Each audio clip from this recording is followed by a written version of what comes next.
गुरुर्ब्रह्मा गुरुर्विष्णुर्गुरुर्देवो महेश्वरः गुरुः साक्षात् परब्रह्मा तस्मै श्रीगुरवे नमः.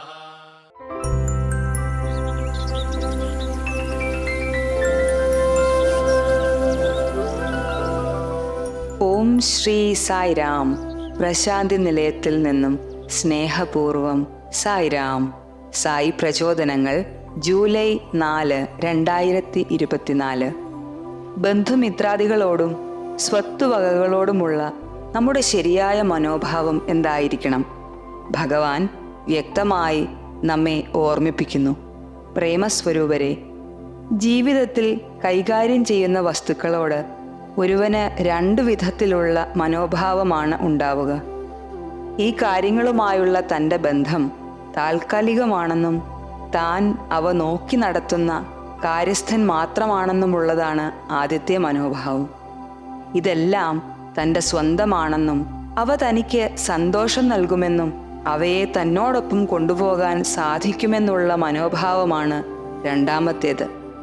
ഇതിൽ ആദ്യത്തേതിനെ താരകമെന്നും രണ്ടാമത്തേതിനെ മാരകമെന്നും വിളിക്കുന്നു. ഒന്നും തൻ്റേതല്ലെന്നും എല്ലാം ഈശ്വരനിൽ നിന്നും വന്നതാണെന്നുമുള്ള താരക മനോഭാവമാണ് മനുഷ്യൻ വളർത്തേണ്ടത്. എല്ലാം ഈശ്വരൻ്റെ വരദാനമാണ്. ആ മനോഭാവത്തോടുകൂടി ആയിരിക്കണം നിങ്ങളുടെ ഉടമസ്ഥതയിലുള്ള കാര്യങ്ങളെ അനുഭവിക്കേണ്ടത്.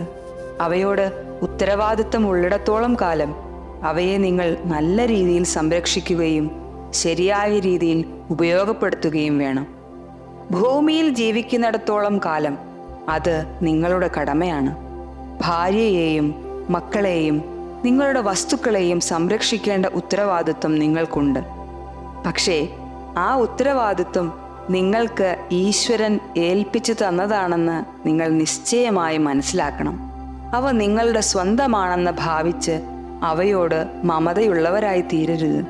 പക്ഷേ ലോകത്തിലെ ഭൂരിഭാഗം ആളുകളും തങ്ങളുടെ ബന്ധുക്കളോടും സ്വത്തുക്കളോടും ആഴത്തിൽ മമത പുലർത്തുന്നവരാണ്.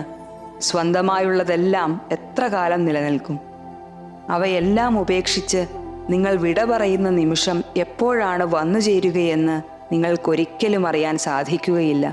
അതിനാൽ മറ്റുള്ളവരോടുള്ള ഉത്തരവാദിത്വത്തെ തിരിച്ചറിയുകയും എല്ലാത്തിനെയും ഈശ്വരൻ്റെ വരദാനമായി അംഗീകരിക്കുകയും ചെയ്യുന്ന മനോഭാവമാണ് മനുഷ്യന് ഏറ്റവും യോജിച്ചത്. ഈശ്വരനു വേണ്ടി അവിടുന്ന് ഇഷ്ടപ്പെടുകയും അംഗീകരിക്കുകയും ചെയ്യുന്ന രീതിയിൽ കാര്യങ്ങൾ നിർവഹിക്കുന്ന ഒരു ചുമതലക്കാരനെ പോലെ ആയിത്തീരുക. 1997 ആഗസ്റ്റ് 25 ഭഗവാൻ നടത്തിയ ദിവ്യപ്രഭാഷണത്തിൽ നിന്നുള്ള പ്രസക്ത ഭാഗം. സായിയോടൊപ്പം സായിക്കു വേണ്ടി സായിയിൽ മുഴുകിയ ഒരു ദിവസം ആശംസിക്കുന്നു. ജയ് സായിരാം.